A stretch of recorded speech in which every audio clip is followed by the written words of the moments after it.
IAR yang merupakan bos rental mobil tewas akibat luka tembak di bagian dada. Sedangkan korban berinisial R, 59 tahun, luka usai terkena tembakan di bahunya.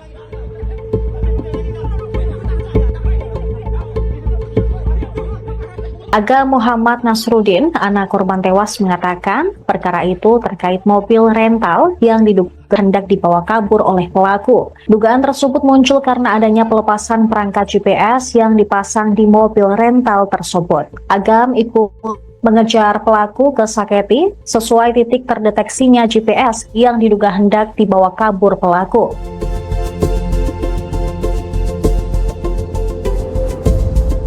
Ia mengejar bersama ayahnya, AR, serta tim dari rental. Mereka memergoki mobil Honda Brio miliknya, melaju dari arah Pandeglang menuju Labuan. Untuk menghentikan laju mobil, pihaknya melakukan pengadangan di depan mobil yang dikendarai oleh pelaku. Saat itulah pelaku mengaku sebagai anggota TNI, sembari mengacungkan senjata api. Saat aksi penodongan senjata tersebut, tiba-tiba muncul mobil lain berwarna hitam yang mundur dan menabrak mobil korban. Karena hal tersebut, kedua pelaku kemudian kabur dengan mengendarai dua mobil ke arah Labuan, lalu berbelok ke Carita, Anyer, dan Cilegon.